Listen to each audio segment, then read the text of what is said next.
My phone vibrated against my leg just as the brass band struck the first heavy chords of the processional march. The air inside the Burlington University gymnasium tasted of stale floor wax and anxious sweat. Beneath the dark blue synthetic fabric of my graduation gown, my skin felt flushed and trapped. I slipped the device from my pocket, shielding the glaring screen from the overhead stadium lights. Ethan made the cut. "We are in Florida. So proud of you, kiddo. We will celebrate later." I stared at the glowing letters. 2 rows ahead and slightly to the left sat an empty metal folding chair. That was the seat reserved for my father. No apology, no explanation, just a casual update on my older brother's amateur golf tournament. He chose the golf cart over my ceremony. Before I tell you what I did next, please take a second to like and subscribe to Jack's Fury, but only if you genuinely connect with this story. Drop your age and where you are listening from in the comments. I read every single one. My name is Chloe Morgan. I am a 24-year-old forensic accountant. For the past 4 years, I funded my own existence by working midnight to 8 in the morning at a downtown hotel. I logged room charges, audited daily receipts, and balanced the tills before walking straight to morning lectures. My brother Ethan spent those same 4 years riding pristine fairways funded by our father Preston. I did not sit in that folding chair and weep. Tears lack efficiency. I process reality through ledgers. After walking across the wooden stage to scattered applause from strangers, I bypassed the celebrating families on the campus green. I sat in my decade-old Honda Civic and opened my laptop. The campus internet still connected. I navigated to a financial portal I had not opened since freshman year. It was a college savings account established by my late mother before her heart failed. The principal was meant to reimburse my tuition. Preston held the administrative keys. He always assured me the investments were maturing, suggesting I take out high-interest federal loans in the interim to maximize our final yield. I typed in my mother's old password. The dashboard loaded, displaying a sterile white interface. Available balance $0. $80,000 vanished. I picked up my phone and dialed Preston. He answered on the second ring. The sound of polite clapping and distant cheering echoed through the receiver. "Chloe, we are on the back nine, sweetie. Did you get your piece of paper?" "I got the paper," I said, my voice steady. "Where is the college fund?" The clapping on his end faded as he stepped away from the crowd. He exhaled a practiced, weary sigh. "I did not want to ruin your big day. The market took a dive last quarter. The mutual fund manager made a bad call on a tech bundle. It wiped out the account. I am sorry, kid." A mutual fund crash. The explanation sounded plausible, almost textbook. But as he spoke, I pictured a glossy golf sponsorship brochure he had emailed me by accident 2 weeks prior. I ended the call without another word. My fingers hovered over the keyboard. I bypassed the summary screen and requested the raw routing history. The numbers began to populate the screen, painting a picture that had nothing to do with the stock market. The glow of my laptop screen reflected against the dusty windshield of my Honda Civic.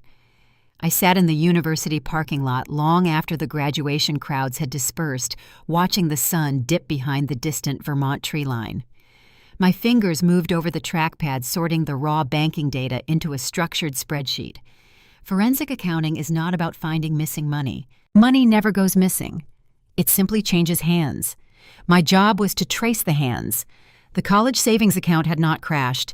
The mutual fund narrative was a fiction designed to prey on financial illiteracy. I filtered the withdrawal history by date and amount. A distinct rhythm emerged. The theft began 3 years ago, executed in precise $5,000 increments. I opened a second browser window and loaded my brother Ethan's public social media profile. The digital breadcrumbs lined up with devastating accuracy. On March 14th, a transfer exited my education fund. On March 16th, Ethan posted a photo of his new custom-fitted titanium clubs, tagging the location at an elite Florida resort. In July, another withdrawal cleared the bank. 2 days later, Ethan uploaded a video of himself signing the initiation paperwork for the Stowe Country Club, a facility known for exorbitant annual dues. The ledger told a story of a son playing a rich man's game, bankrolled by a dead woman's promise to her daughter. I put the car in drive and headed towards Stowe. Preston owned a sprawling estate at the end of a long, manicured gravel driveway. The property featured vaulted ceilings, floor-to-ceiling windows, and the illusion of generational wealth. I walked through the heavy oak front door without knocking. Preston and my stepmother Diane had apparently flown back from Florida early. They stood in the kitchen surrounded by Carrara marble and imported stainless steel appliances. Preston wore a branded golf polo, pouring a measure of amber liquid into a crystal glass. Diane leaned against the counter, her manicured fingers tapping the stone surface smelling of expensive jasmine perfume and gin. "You made good time," Preston said, flashing a bright, practiced smile. "I thought you would be out celebrating with your classmates." 심리짓. I walked straight to the kitchen island and placed the printed spreadsheet flat on the marble. I did not raise my voice. I did not demand an apology. I simply slid the paper toward his drink. "Your mutual fund manager seems to have a severe shopping addiction," I said, keeping my tone perfectly level. "He buys a lot of golf equipment."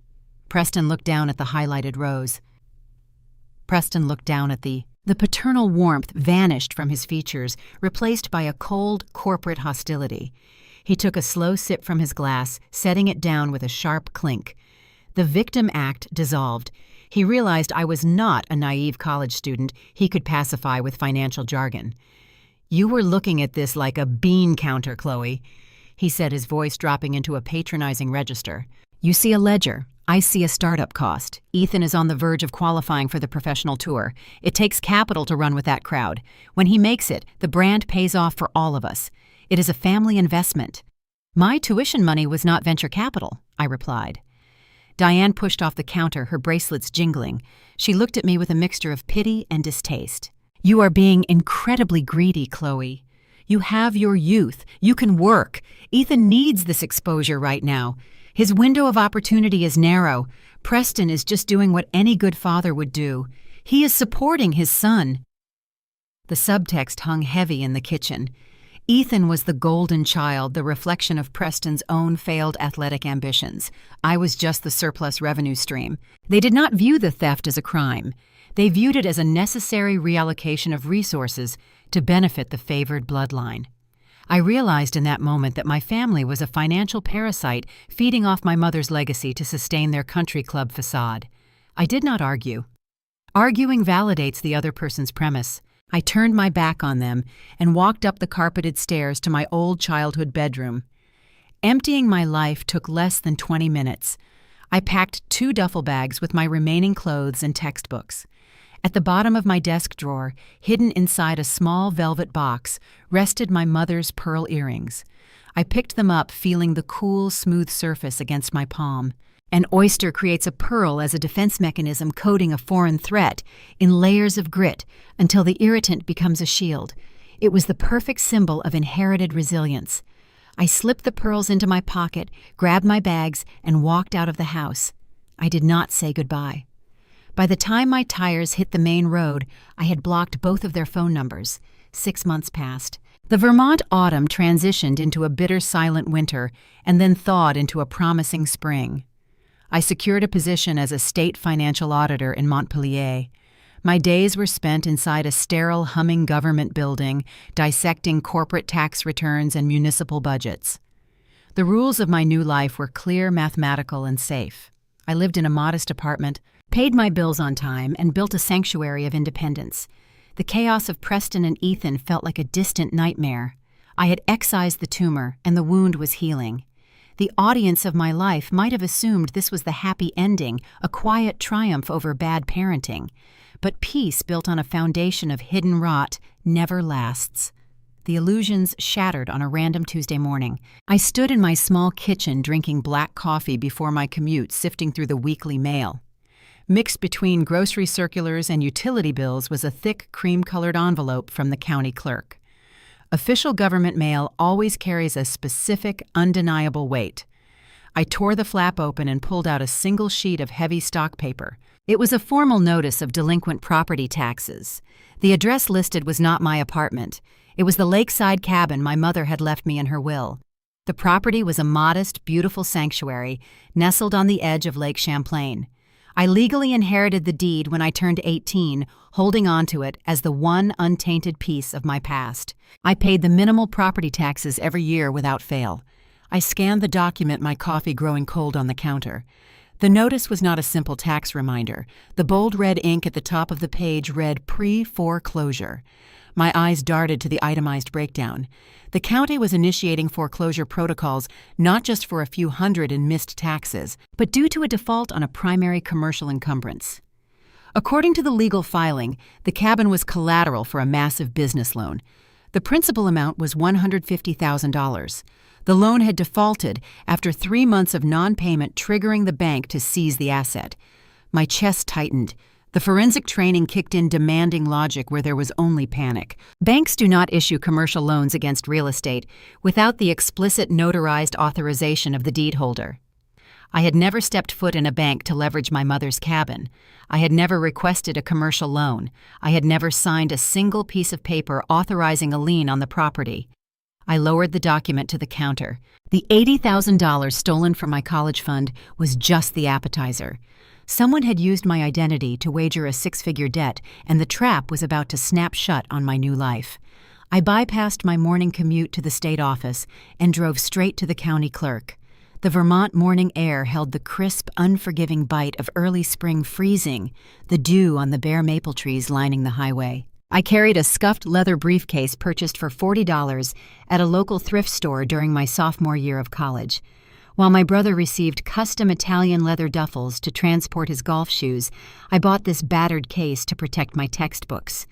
The brass latches were heavily tarnished, and the handle showed deep wear from years of carrying thick accounting ledgers. It held everything I had earned through my own labor. Today it felt unusually heavy, anchored by the dread settling in my chest.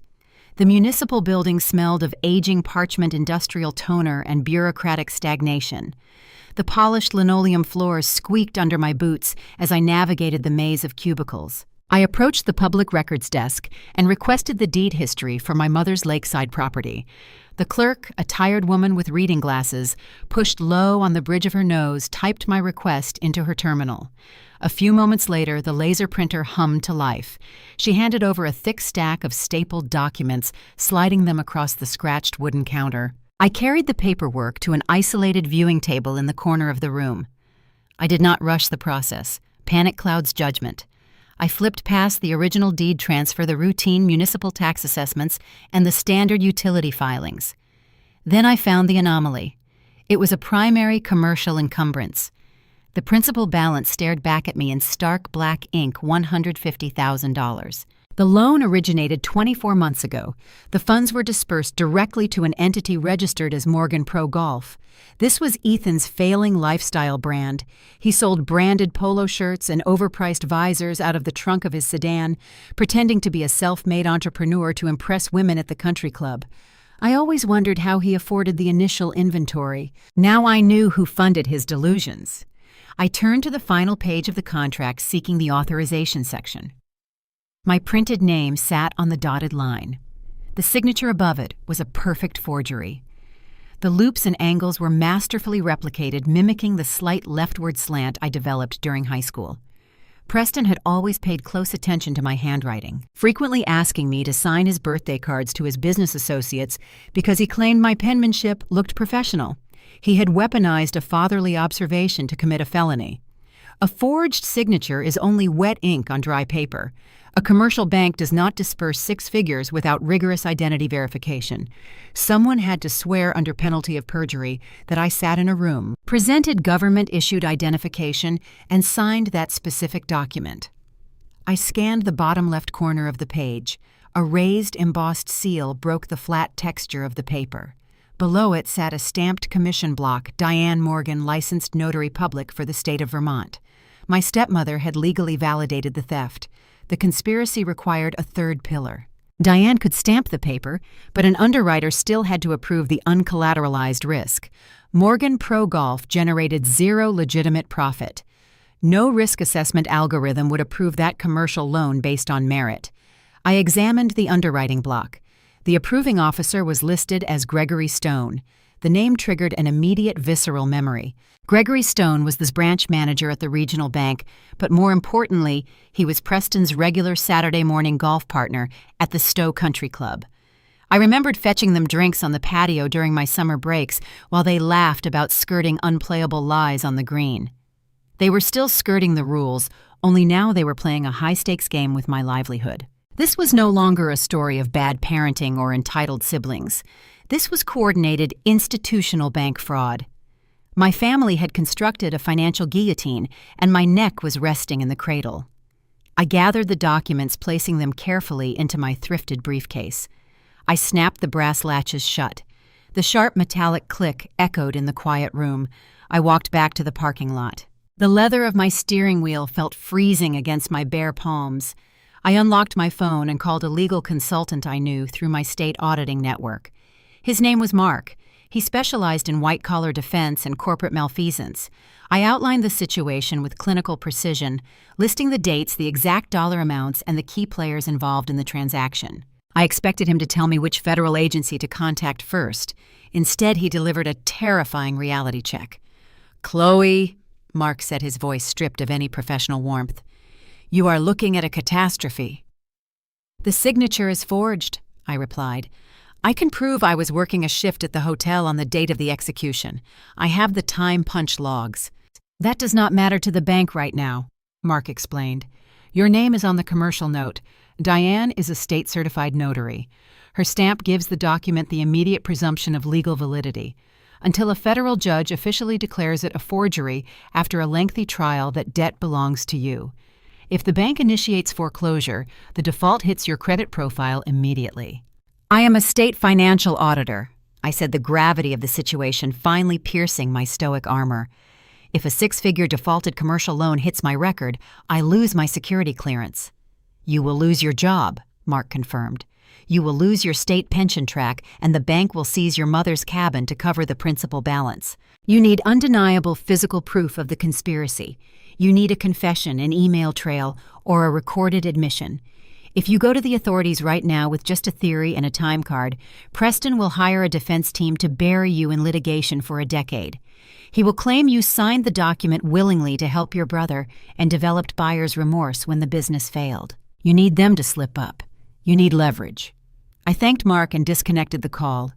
The silence inside the car felt heavy, pressing against my ribs. I stared out the windshield at the gray morning sky.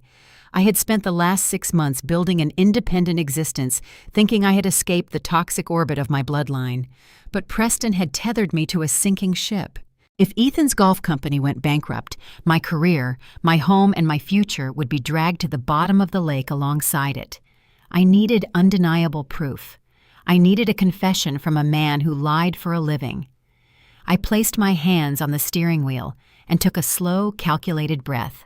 My phone vibrated in the cup holder, shattering the quiet tension. The screen illuminated with an incoming text message. The sender was Preston. The message was brief, unusually polite, and deeply calculated. He wanted to meet for dinner at an upscale Burlington restaurant to apologize and make things right. He claimed he wanted to heal the rift between us. A narcissist never apologizes unless they want something from you. The bank had sent the pre-foreclosure notice. Preston knew the clock was ticking. He was setting a trap to save himself. He needed me in a public place where I would be too embarrassed to cause a scene. I picked up the phone and typed a single word in response. Yes, my financial score was bleeding out. The secure application on my phone displayed a downward trend curve that mirrored a sinking ship. 70 points dropped in less than 3 days. The pending foreclosure status had officially registered across the major reporting bureaus. My survival was no longer an abstract concept. If human resources at the State Department ran a routine background check next month, my security clearance would vanish. I would be unemployed, disgraced, and buried under a 6-figure liability. Preston knew the exact timeline of this destruction. He designed the architecture of my ruin. That is why his text message offering an olive branch felt less like an apology and more like a ransom note. He requested my presence at an upscale establishment in downtown Burlington, claiming he wanted to heal the rift and make things right. The location he chose was Leonig's Bistro, a fine dining venue known for white linen tablecloths, imported silver cutlery, and an unwritten rule that patrons maintain a hushed, dignified volume. He weaponized the environment. Societal norms dictate that well-adjusted people do not scream at their relatives over expensive appetizers. He expected my silence. He anticipated my compliance. I parked my decade-old vehicle 2 blocks away, avoiding the valet stand. I wore a tailored charcoal blazer and dark slacks, the daily uniform of my profession. I walked into the dining room carrying nothing but a small clutch purse.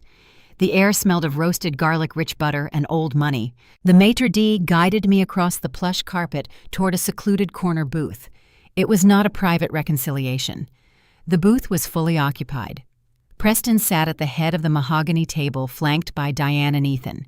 The golden child wore a pristine cashmere sweater, tapping his phone screen, looking entirely inconvenienced by the gathering. Diane swirled a plump green olive inside her crystal martini glass. I took the single empty chair opposite my father. A uniformed waiter immediately poured ice water into my goblet, sensing the frigid atmosphere before hastily retreating. "Thank you for coming." Preston began, his tone dripping with artificial warmth. "We need to figure out a path forward. Family means everything." I stared at him, letting the silence stretch. I did not touch the leather-bound menu resting near my plate. "You saw the county notice?" He continued, leaning over the table, keeping his volume calibrated to avoid alarming the elderly couple dining adjacent to us. "It is an unfortunate situation. Ethan ran into unexpected supply chain issues with his apparel brand. The lenders are being rigid." Ethan finally looked up from his digital screen. "I just need liquidity to restructure the inventory," he muttered, sounding like a teenager parroting corporate buzzwords he barely understood. Preston reached inside his tailored breast pocket and produced a folded legal document, sliding it past the porcelain salt shaker. "I want to protect you from this financial mess," Preston whispered, adopting the persona of a benevolent savior. "I will pay the delinquent county property taxes tomorrow morning out of my own pocket. I will stop the immediate bleeding. All you have to do is sign this paper." I glanced at the header of the document. It was an irrevocable quitclaim deed. "If you sign the cabin over entirely to your brother," Preston explained, his eyes locking onto mine, "we can sell the real estate legally. We will clear the commercial note and wipe your hands clean of the debt. You walk away free and clear, and we handle the rest." They were trying to steal the actual property outright. By transferring the deed to Ethan, I would legitimize the original forged loan. It was a brilliant predatory maneuver. If I agreed, they would liquidate my mother's lakeside sanctuary, cover their fraudulent tracks, and keep whatever profit remained after the sale. They assumed I was a terrified young woman, willing to surrender her inheritance just to escape the pressure. "Do you have a pen?" Diane asked, her voice laced with mock sympathy. "We can get this paperwork finished, and you can go back to your little apartment." I unclasped my purse. I did not retrieve a pen. I pulled out a crisp $20 bill and placed it on the white linen next to my untouched water glass. Title 18, United States Code Section 1343. I recited my articulation, precise and measured. Wire fraud punishable by up to 20 years in a federal penitentiary. The color instantly drained from Diane's cheeks. Her jaw slackened. The olive stopped swirling in her glass. I shifted my gaze to my stepmother.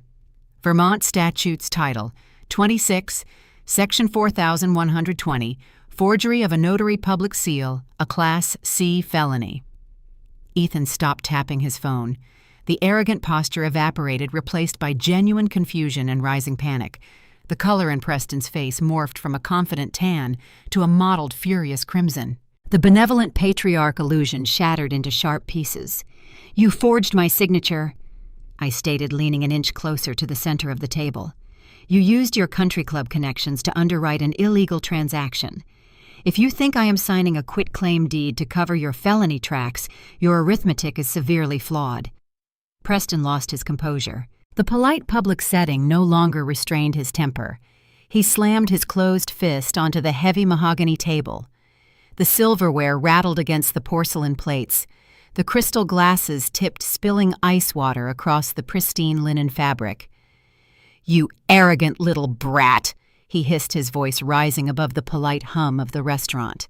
Several heads turned in our direction, conversations pausing mid-sentence. "I will let the bank destroy you. I will let them seize everything you have. You will never work in this state again." "Enjoy your dinner," I replied. I stood up, smoothed the lapels of my blazer, and walked away from the booth. I did not look back at the wreckage of my family. I navigated through the staring patrons and exited the double-glass doors into the crisp night air. The cool wind hit my face, sharpening my focus. I had called their bluff, but the threat remained active. They held the fraudulent note, and the burden of proof rested on my shoulders. I needed to move fast before Preston initiated his next sequence of attacks. He was a cornered animal, and cornered animals act with desperate, unpredictable malice. I turned the street corner and approached my parked vehicle. The yellow streetlights cast long, distorted shadows across the pavement. I reached for the cold metal door handle. My phone buzzed in my pocket, a sharp, singular vibration. I pulled the device out and unlocked the screen, expecting a furious text message from my father. It was not Preston. It was an automated push notification from my secure credit monitoring application. A digital tripwire had just been triggered. A new financial inquiry had registered on my profile. Someone was actively trying to open a fresh line of credit using my Social Security number. The notification illuminated my screen with a harsh blue glare against the dark Burlington street. I unlocked the device, bypassing the home screen to open the secure financial application. The dashboard, which usually displayed stable metrics, now flashed a series of severe crimson warnings. 3 separate lines of unsecured consumer debt had been established under my Social Security number within the last 40 minutes. Platinum tier travel cards instantly approved and digitally issued. Before I could even process the origin, the balances began to spike. $2,000 at an online luxury watch retailer, $5,000 applied to a high-end auto customization shop, $8,000 processed through a boutique travel agency specializing in Caribbean athletic packages. $15,000 of digital currency evaporated into the ether while I stood shivering on the sidewalk outside the restaurant. This was an entirely different breed of theft. The fabricated commercial loan on my lakeside property was a calculated institutional maneuver designed by adults playing a sophisticated long game. This sudden spending spree was erratic, messy, and reeked of sheer panic. My father and stepmother were arrogant, but they were not clumsy. They understood the mechanics of plausible deniability. I navigated into the back end of the approval notices, searching for the physical shipping destination linked to the plastic rectangles. The routing data displayed a familiar zip code. The mailing address was the Stowe estate. My brother Ethan had spent his entire existence insulated by our patriarch's wealth, never learning the friction of actual labor. His identity was thoroughly constructed around the illusion of affluence. He needed to buy expensive drinks for investors at the clubhouse lease European sedans and wear designer brands to project the image of a successful athletic prodigy. However, the commercial note money was clearly drying up. His fake apparel brand was hemorrhaging cash, and his primary benefactor had likely cut off the allowance to hoard resources for the impending legal battle. Desperation makes fools out of pampered men. The golden boy needed fast liquidity to keep his facade alive, so he scavenged the only resource left available, my personal borrowing profile. He assumed I would discover the deception weeks later, perhaps when the physical statements arrived in the mail. He underestimated the paranoia of a state auditor. I had installed overlapping digital tripwires across my entire financial footprint the moment I discovered the initial forgery.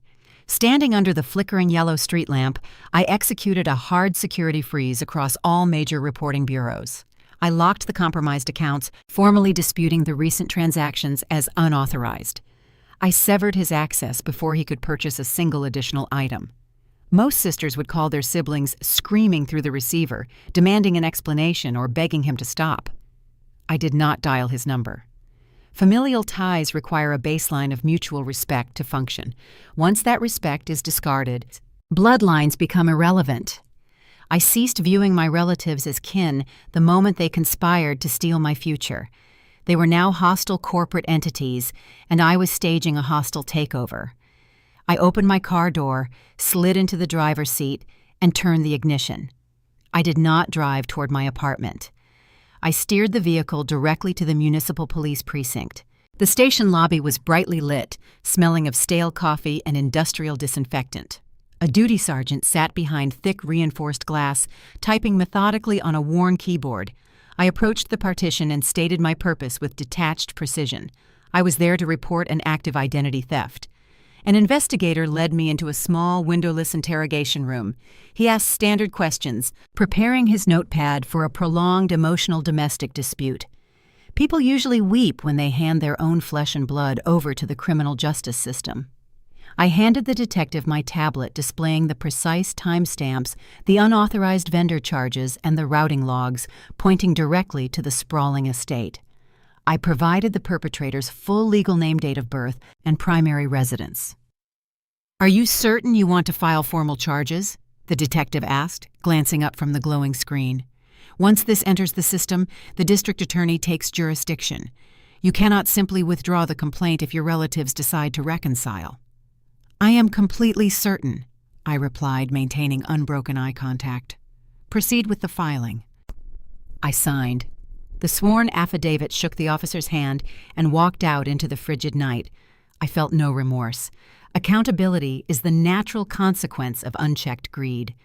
I later learned exactly how the fallout unfolded at the Mountain Estate. Less than 2 hours after I left the precinct, their residential landline rang. Diane answered, expecting a panicked call from me, yielding to their earlier restaurant demands. Instead, she heard the stern voice of a local detective requesting to speak with her son regarding an active felony cybercrime investigation.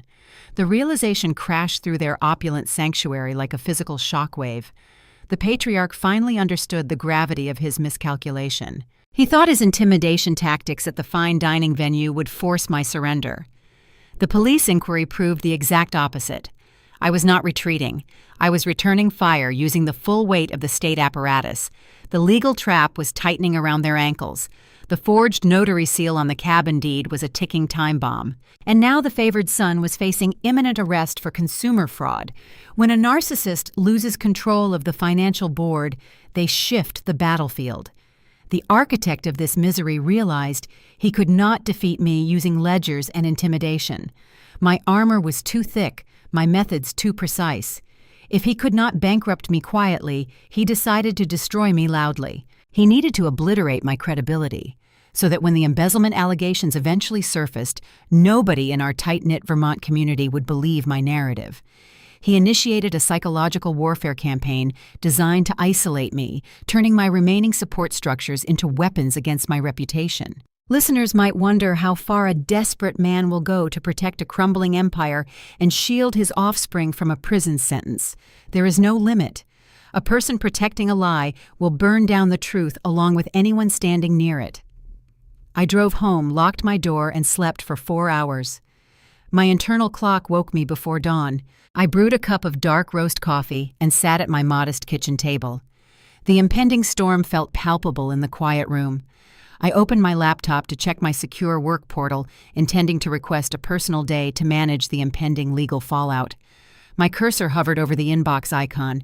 A new message sat at the top of the queue. The sender was an unfamiliar address, but the subject line caused my pulse to skip a vital beat. It was a forwarded communication blasted to dozens of extended relatives, local business leaders, and somehow my direct supervisor at the government auditing department. The war had officially moved from the shadows into the blinding light of day. The subject line of the forwarded message glowed on my screen. It read, "Concern for Chloe." The sender was my father. He had drafted a masterful piece of fiction, presenting himself as a heartbroken patriarch, watching his daughter succumb to a severe psychological crisis. The text claimed my recent actions, including the police report against my brother, were the tragic result of a mental breakdown caused by work-related stress. He urged our extended family, local business owners, and even my state auditing supervisor to treat me with pity rather than taking my allegations seriously. It was a preemptive strike. By framing me as unstable, he inoculated his social circle against the truth. When the fraud allegations inevitably surfaced, the country club elite would simply shake their heads, whispering about the tragic decline of the Morgan family daughter. I did not reply to the email. Engaging with the smear campaign only provides the architect with ammunition. Instead, I poured the remainder of my cold coffee into the sink and sat down at my workstation. If Preston wanted to play a game of narratives, I would play a game of numbers. Narratives require an audience willing to believe them. Numbers require nothing. They simply exist, immutable and unforgiving. I needed to understand the exact anatomy of the beast I was fighting. The entire conflict originated from a single epicenter, Morgan Pro Golf, the supposed athletic lifestyle brand that required a six-figure commercial loan secured by my forged signature. I booted up my secure terminal and logged into the state business registry. My credentials granted me access to granular corporate filings, tax declarations, and vendor logs. I typed the entity name into the search bar. The search returned a single limited liability corporation registered 2 years prior. The listed address was a post office box in a strip mall adjacent to a dry cleaner. The registered agent was Preston. Forensic accounting relies on a basic principle. Every legitimate enterprise generates a distinct thermal signature of commerce. A company selling premium golf apparel must purchase raw materials. They must pay for textile manufacturing, logistics, warehouse leasing, and digital marketing. Money flows in from consumers and flows out to suppliers. I pulled the submitted operating ledgers and tax declarations for the past 24 months. I began to peel back the layers of the athletic empire. The thermal signature was ice cold. There were no invoices from fabric suppliers. The ledger showed zero payments to freight companies or shipping logistics firms. I scoured the expense columns for marketing agency retainers, website hosting fees, or even basic retail packaging costs.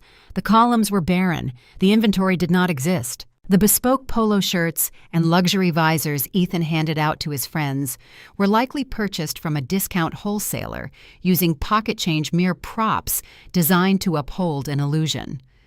Morgan Pro Golf was a phantom structure. It was a shell company. The discovery shifted the entire paradigm of my investigation. If the business was a hollow facade, then the commercial loan was never intended for athletic apparel. I pulled the routing history for the primary operating account linked to the business. $150,000 entered the ledger from the bank. I needed to see exactly where it exited. The capital bled out in a series of rapid, chaotic wire transfers. The destinations were not wholesale manufacturers in overseas textile districts.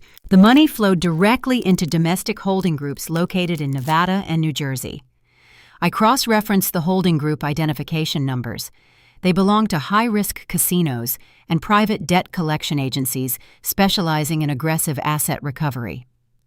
I sat back in my chair, the glow of the monitor illuminating the quiet kitchen. The puzzle pieces snapped together with terrifying clarity. Preston was broke. The sprawling Stowe estate, the tailored Italian suits, the imported stainless steel appliances, all of it was a fragile veneer stretching over a canyon of profound insolvency. My father was a degenerate gambler drowning in secret liabilities. He had likely leveraged his own property to the maximum limit years ago. Desperate for fresh liquidity to keep his creditors at bay and maintain his affluent societal standing, he needed a clean asset to borrow against. My lakeside cabin was the only unencumbered real estate left in his orbit, but a man with ruined credit cannot secure a prime commercial loan. He needed a pristine borrower and a plausible business venture. He used his own son as a corporate shield. Ethan was not the golden child being groomed for entrepreneurial success. Ethan was a useful idiot. Preston inflated the boy's ego, encouraging him to start a golf brand, knowing Ethan lacked the intellectual curiosity to ever inspect the actual accounting books. The father propped up the son as the face of the company forged my signature to secure the capital, and then siphoned every single dollar out the back door to cover his gambling markers. Ethan strutted around the country club wearing branded hats, entirely oblivious to the fact that his father had turned him into an unwitting accomplice to federal wire fraud. The entire family legacy was a mirage. The power dynamic in the room underwent a seismic shift. An hour ago, I was fighting to save my career from a forged debt. Now I held the nuclear launch codes to my father's entire existence. Preston feared federal prison, but a narcissist fears public humiliation far more. His identity depended on the admiration of the wealthy elite. If his peers discovered he was a bankrupt fraud who stole from his own children to pay casino debts, his social banishment would be swift and permanent. I closed the spreadsheets and saved the exported ledgers onto an encrypted external drive. I slipped the drive into my thrifted leather briefcase. I possessed the leverage required to obliterate his carefully curated reality. I reached for my coat, ready to drive to the state office and formulate a legal strategy with my attorney. The plan was clear. I would corner Preston with the evidence of his insolvency and force him to assume the fraudulent debt shielding my name from the fallout. Before my hand touched the doorknob, the silence of my apartment was shattered. My cell phone began to ring. The caller identification displayed the name of my direct supervisor at the Government Auditing Bureau. As soon as the device stopped vibrating, it immediately rang again. This time, the screen showed a number belonging to my oldest aunt on my mother's side. A third call followed seconds later from a cousin I had not spoken to in 3 years. The preemptive email had reached its designated targets. The poison was in the water supply. Preston had initiated his social warfare, mobilizing an army of relatives and professional acquaintances to question my sanity. I stood in my hallway, listening to the relentless buzzing of the device. The isolation campaign was breaching the walls of my sanctuary. My father wanted a war of perception. I picked up my briefcase, feeling the weight of the encrypted drive inside. The battle lines were drawn and the enemy was advancing. The screen of my mobile device remained dark for only a fraction of a second before illuminating with another incoming call. I muted the volume, watching the missed notifications stack up like casualties on a battlefield. The digital assault was relentless. My inbox overflowed with unread messages. Each subject line was a variation of concern, anger, or outright hostility. Preston had deployed the classic tactic of a cornered abuser. When a predator loses control over their target, they immediately seek to control how others perceive the target. In the realm of psychological warfare, these willing accomplices are often referred to as flying monkeys. They act as proxy soldiers, carrying out the will of the architect while believing they are performing a righteous duty. I scrolled through the text messages. An uncle I had not seen since high school accused me of trying to ruin a young man's bright future over petty sibling rivalry. A cousin from New Hampshire suggested I seek immediate psychiatric evaluation. Diane had apparently spent the morning calling every matriarch in our extended family, sobbing through the receiver, painting a picture of a deranged daughter trying to frame her innocent brother for consumer fraud. They bought the narrative without demanding a single piece of evidence. Bloodlines often prioritize the preservation of a comfortable illusion over the discomfort of a harsh truth. Preston provided them a story where he remained the strong patriarch, and I became the tragic, unstable antagonist. It was an easy pill for them to swallow. I did not respond to any of the inquiries. Defense implies vulnerability. I turned my phone off, placed it in my coat pocket, and drove to the State Auditing Bureau. I needed to focus on the numbers. The atmosphere in my department felt noticeably strained. My supervisor, a pragmatic man named David, called me into his glass-walled office before I could even log into my terminal. He held a printed copy of Preston's preemptive email. David expressed polite concern regarding my well-being, asking if my personal matters were interfering with my professional responsibilities. I sat across from his desk, maintaining rigid posture. I assured David that my mental faculties were fully intact and that my father was currently the subject of an active criminal investigation. I offered no further details. Transparency is a privilege earned through trust, not a right granted by proximity. David nodded slowly, returning the email to his drawer, but the seed of doubt had been successfully planted. The isolation campaign was functioning exactly as designed. I spent the next 3 days living in a state of social quarantine. The small, interconnected Vermont community where I resided suddenly felt like hostile territory. Former high school acquaintances looked away when I passed them in grocery store aisles. Mutual family friends crossed the street to avoid exchanging pleasantries. I was a pariah excommunicated by a court of public opinion, operating on falsified testimony. The tension reached a breaking point on a Thursday afternoon. I decided to take my lunch break at a local diner situated just outside the Capital District. The establishment was famous for worn leather booths, strong black coffee, and a clientele consisting mostly of state workers and local merchants. I claimed a corner table, opened my thrifted briefcase, and began reviewing the encrypted casino ledgers I had extracted from the shell company. The bell above the entrance chimed. I did not look up until a shadow fell across my table, blocking the ambient light from the front window. Standing over me was Aunt Carol. She was my father's older sister, a woman who built her entire personality around maintaining the perceived dignity of the Morgan surname. She wore a tailored wool coat and clutched a designer handbag. Her expression was a masterclass in aggressive condescension. "I cannot believe you have the audacity to show your face in public," Carol declared. Her voice was not hushed. She wanted an audience, and she received one. The low hum of diner conversation ceased as patrons turned their attention toward our corner. I continued highlighting a row of figures on my spreadsheet. "Hello, Carol." "Do not use that insolent tone with me, Chloe," she snapped, stepping closer to the table. "Your father is sick with worry. Diane is practically bedridden. You filed a false police report against your own brother out of pure vindictive jealousy. You are tearing this family apart over a childish grudge."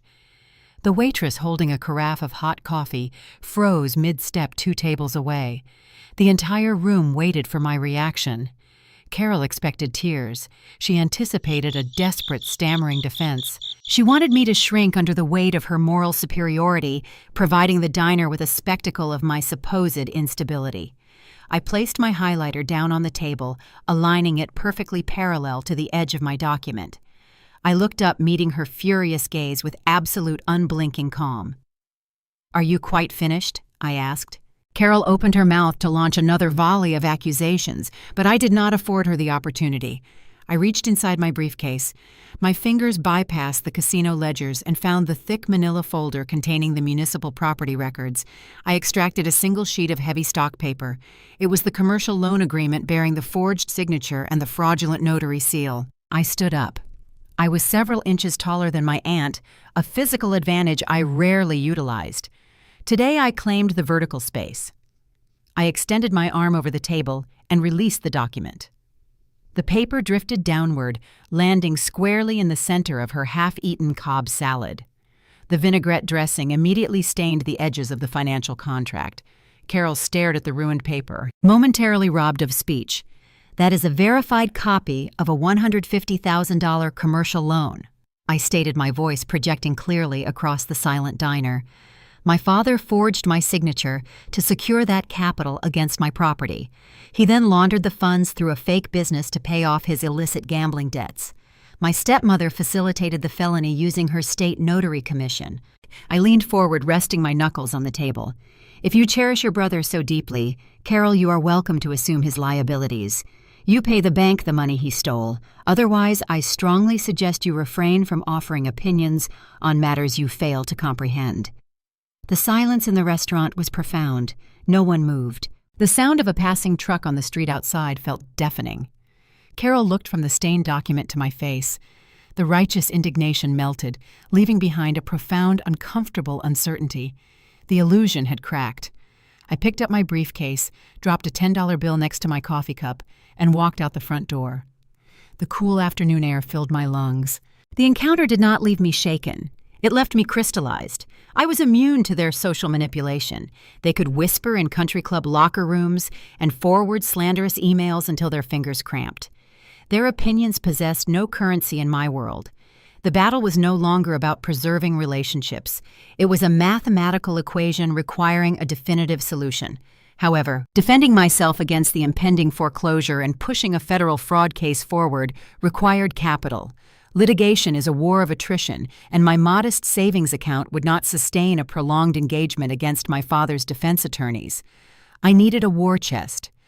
I returned to my office desk and shifted my focus from personal defense to professional offense. My State Department frequently handled massive corporate irregularities.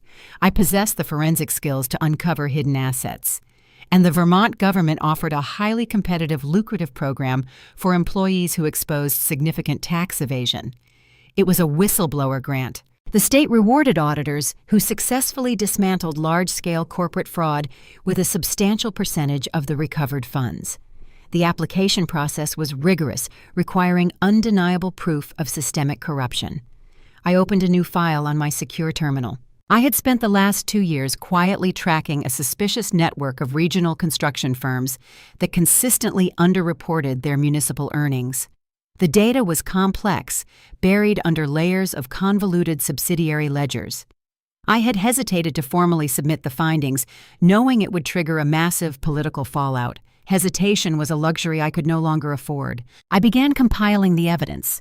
I would turn my professional expertise into a weapon, secure the state grant, and use the capital to permanently dismantle my father's counterfeit empire. I did not return to my apartment after the diner incident. I drove straight back to the State Auditing Bureau, parked my vehicle in the underground garage, and took the elevator to the 4th floor. The office was mostly empty, the fluorescent overhead lights buzzing with a low, steady frequency. I sat at my workstation and woke my terminal from sleep mode. Anger is an unrefined fuel. If left contained, it burns the vessel holding it. If channeled through a narrow aperture, it can cut through steel. I routed every ounce of my residual adrenaline into the glowing spreadsheet on my monitor. For the next 3 weeks, I ceased to exist outside of my professional capacity. I became a ghost haunting the municipal ledgers. The target of my investigation was a syndicate of regional construction contractors. For years, these firms had secured lucrative government infrastructure projects while reporting suspicious deficits during tax season. Previous auditors had glanced at the filings, seen the convoluted subsidiary structures, and moved on to easier targets. I did not move on. I tore the architecture apart down to the foundational studs. The mechanism of their evasion was brilliantly simple, relying on phantom logistics. The primary construction firms created shell corporations registered in states with opaque ownership laws. They invoiced themselves for heavy machinery rentals and aggregate material deliveries that never actually occurred. The phantom expenses zeroed out their taxable profit margins, allowing the executives to funnel millions of dollars into untraceable offshore trusts. It was the exact same methodology my father utilized with his fake athletic apparel brand, merely scaled up for industrial application. Recognizing the pattern felt like reading a familiar dialect. Every ghost invoice I uncovered, every fraudulent tax declaration I highlighted, felt like driving a calculated nail into the coffin of my own familial trauma. I was prosecuting my father through proxy. I finalized the dossier on a rainy Tuesday morning. The report spanned 400 pages of undeniable sequential evidence. I printed the document, placed it inside a heavy binder, and walked it directly into the bureau chief's office. The review process typically took months. Due to the undeniable clarity of the routing data, I provided the internal committee fast-tracked the evaluation. 7 days later, an official letter bearing the embossed seal of the Vermont Department of Taxes arrived on my desk. The state validated my findings. The syndicate was facing imminent indictment, and the government was poised to recover a sweeping sum of stolen municipal capital. Consequently, the review board formally approved my application for the whistleblower grant.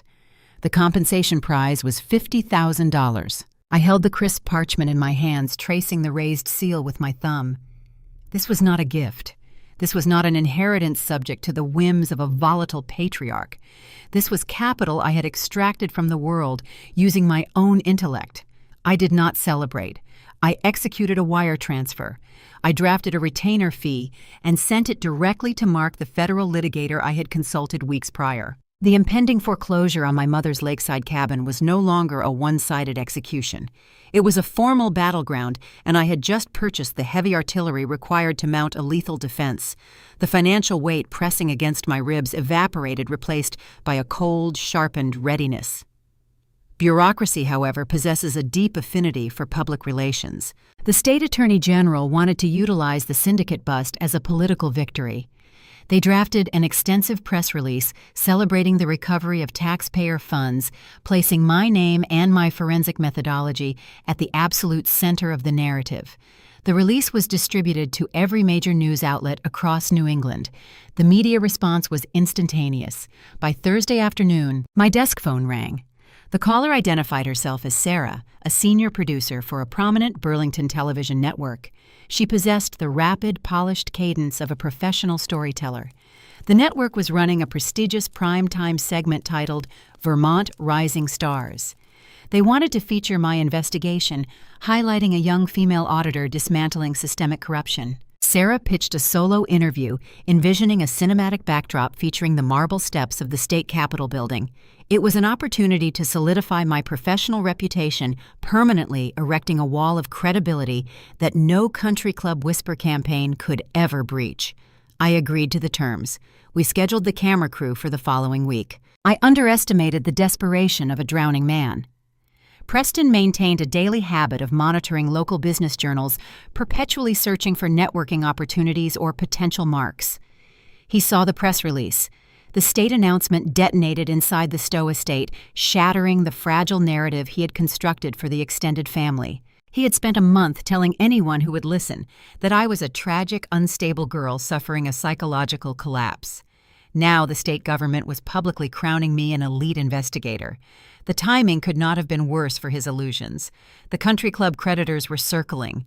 The fabricated golf apparel company was defunct, unable to produce a single shirt. And the investors who had loaned him pocket change based on his affluent facade were demanding returns. The bank holding the forged commercial note was sending aggressive collection warnings to his hidden post office box. The foundation of his financial universe was fracturing, and he needed a lifeline to project solvency to his wealthy peers. He looked at the press release and saw a shield. If Preston could publicly attach himself to my success, he could pacify his creditors. He needed the local elite to believe he was the benevolent architect behind my rise, a proud father who funded his brilliant daughter's education and fostered her ambition. It was the perfect public relations maneuver to mask his private insolvency. Preston did not contact me. He knew I would sever the connection immediately. Instead, he bypassed my boundaries and utilized his country club charm to contact the television network directly. He reached Sarah, the producer. He fed her a masterclass in manipulation. He painted a portrait of a tight-knit family that had sacrificed everything to put their daughter through school. He suggested that filming the interview on the cold steps of a government building lacked emotional resonance. He proposed a more intimate, visually stunning location. He offered the sweeping, pristine patio of the Stowe Country Club, claiming he wanted to host a celebration of my achievements alongside the most prominent business leaders in the community. Sarah, hungry for a compelling human interest angle and entirely ignorant of the toxic reality, eagerly accepted the pivot. I remained unaware of the hijacking until Friday evening. I was sitting in my kitchen reviewing legal strategies with Mark over a secure connection when an automated email from the broadcasting network arrived in my inbox. The subject line detailed an updated production schedule. I opened the document. The location field no longer read State Capitol Building. The text displayed the exclusive address of the Stowe Country Club. Below the address was a brief, enthusiastic note from Sarah, expressing how thrilled she was to incorporate my supportive father and brother into the broadcast to capture the true essence of family success. My pulse slowed to a deliberate, rhythmic tempo. Preston believed he had outmaneuvered me. He thought he was luring me into a social snare, assuming I would play the part of the dutiful daughter on television rather than risk a public scandal. He anticipated my compliance, just as he had at the restaurant. He was constructing a stage to save his own life, entirely unaware that he had just handed me the microphone I needed to end it. I sat in the dim light of my kitchen, the blue glare of the monitor washing over the hardwood floor. The email from the television network sat open on my screen, detailing the revised production schedule.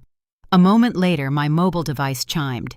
The caller identification displayed Sarah, the senior producer for the broadcasting station.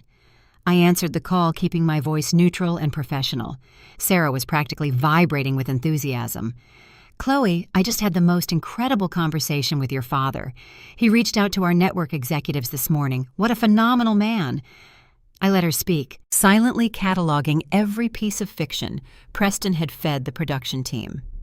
According to Sarah, my father claimed he recognized my forensic talent early in my childhood.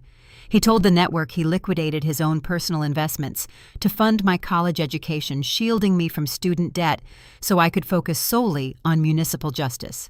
The scale of the fabrication was mathematically impressive. He took the exact crime he committed against me, stealing my tuition to fund a fraudulent athletic brand, and inverted it to cast himself as a self-sacrificing hero. He wants to host the entire production crew at the Stowe Country Club.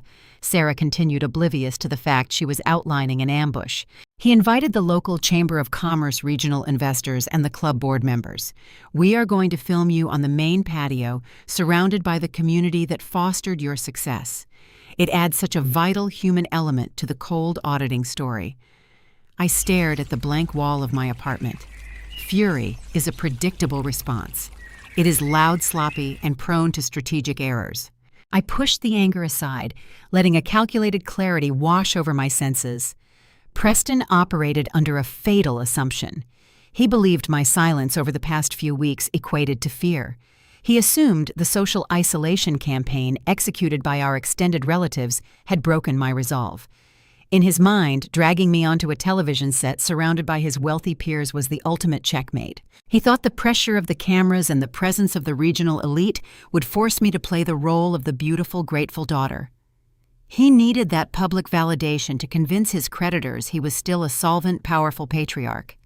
He did not know that I had spent my social quarantine inside the state registry. He remained unaware that I possessed the tax returns, proving his golf company was a hollow shell. He had no idea I held the routing numbers linking my stolen inheritance to his illicit casino debts. He was meticulously constructing a stage for his own salvation, blind to the fact that I held the match to burn it down. When a narcissist hands you a live microphone, you do not drop it. You use it to tell the truth. "The country club patio is a perfect location, Sarah," I said, ensuring my tone carried the requisite amount of polite cooperation. "Please inform my father that I accept his generous offer. I will see you on set." I disconnected the call and closed the email application. I walked into my bedroom and retrieved the scuffed leather briefcase from the closet shelf. The brass latches were cool to the touch. This case had carried me through 4 years of graveyard shifts at a downtown hotel. It held the textbooks I studied while my brother played luxury resorts. Now it would hold the instruments of my final audit. I booted up my secure printer. I did not want digital files that could be disputed or claimed as manipulated screen grabs. I wanted the physical weight of evidence. I organized the printed files into precise, categorized folders. The first folder contained the empty college savings ledgers. The second held the commercial loan agreement bearing my forged signature and Diane's fraudulent notary stamp. The third housed the state tax declarations proving Morgan Pro Golf generated zero revenue. The fourth contained the Nevada casino routing numbers, exposing Preston's secret insolvency. I placed the folders inside the leather case and snapped the locks shut. The metallic click echoed in the quiet room. This was not merely a television interview. This was my second graduation. During my first commencement ceremony, I sat in a sweltering gymnasium staring at an empty folding chair. My father abandoned that milestone because he believed my achievements offered him no societal currency. Now he was desperate to claim ownership of my success to avoid his own destruction. The Stowe Country Club represented the epicenter of his counterfeit reality. It was a fortress of privilege where men like Preston traded favors over expensive scotch and 18 holes of manicured grass. It was the exact location where Gregory Stone, the corrupt bank manager, had approved the forged commercial note. Preston was gathering all of them together. He was assembling the very audience he feared most, intending to use my state award as a shield against their scrutiny. The morning of the interview arrived with a crisp, clear sky. Vermont mornings often hold a sharp chill that clarifies the mind. I dressed in my standard professional attire, a tailored charcoal suit that conveyed authority rather than submission. I applied minimal makeup. I was not going to a gala. I was going to a deposition. I drove the winding mountain roads toward Stowe, watching the dense pine forests give way to the sprawling, manicured lawns of the private estate. The iron gates of the country club stood open, welcoming the influx of media vehicles and affluent guests. I parked my decade-old Honda Civic in a lot filled with imported luxury sedans. The contrast was a poetic reminder of the disparity between actual labor and leveraged debt. I grasped the worn handle of my briefcase, feeling the reassuring weight of the paper inside. The trap was set, but the architect of the snare fundamentally misunderstood the prey he had captured. He thought he was bringing a frightened, socially isolated girl into the spotlight to bend the knee. He did not realize he had invited a state forensic auditor into his inner sanctum, armed with the exact coordinates of his financial crimes.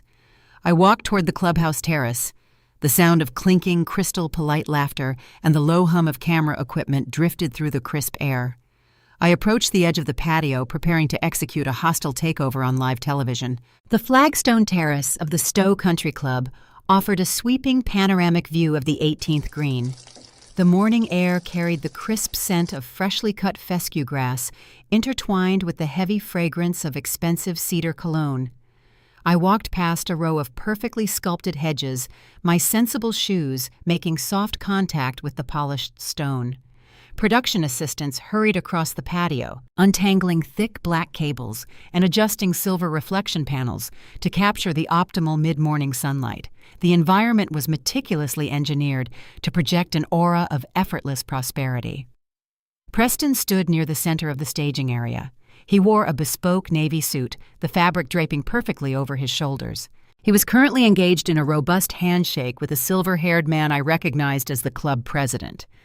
Preston patted the man on the back, laughing at some private joke performing the role of the benevolent patriarch with practiced ease. He looked nothing like a man drowning in casino debt. He looked like a king surveying his domain. A few feet away, my brother Ethan hovered near a catered refreshment table. He sported a pristine white polo shirt bearing the embroidered logo of his Phantom Athletic brand. He shifted his weight from foot to foot, clutching a bottled water, exuding a frantic, jittery energy. He was trying to embody the swagger of a rising golf prodigy, but his eyes constantly darted toward the television cameras, betraying a deep, underlying anxiety. He was a prop in our father's theater, entirely unaware that the stage was built on a foundation of federal wire fraud. Diane held court near the perimeter of the terrace. She held a crystal flute filled with orange juice and champagne, smiling radiantly at passing club members while adjusting a designer silk scarf around her neck. She played the part of the devoted matriarch bathing in the reflected glory of the impending broadcast. I scanned the seated gallery behind the production crew. Preston had not merely invited a few supportive friends. He had assembled a curated audience of his most vital creditors and social validators. Several prominent regional investors occupied the wrought iron patio chairs. Sitting in the very front row, sipping coffee from a delicate porcelain cup, was Gregory Stone. He was the regional bank manager. He was the man who bypassed strict underwriting protocols to approve a six-figure commercial loan secured by a forged signature. Gregory caught my eye and offered a polite paternal nod. He assumed I was just a naive daughter, entirely ignorant of the felony residing in his bank vaults. The sheer arrogance of his presence crystallized my resolve. Sarah, the senior producer, spotted my arrival from across the terrace. She waved her clipboard in the air, orchestrating the final positioning for the talent. Preston turned around, his face breaking into a wide, theatrical grin designed specifically for the affluent observers watching our interaction.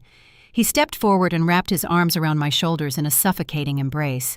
I kept my arms strictly at my sides, allowing him to perform his pantomime of parental affection for the crowd. "You look wonderful today, Chloe," Preston whispered. His tone dropped to a low, urgent register meant only for my ears. "Just play along with the reporter. Smile for the cameras, and we can put all this ugly family business behind us." I stepped backward, severing the physical contact.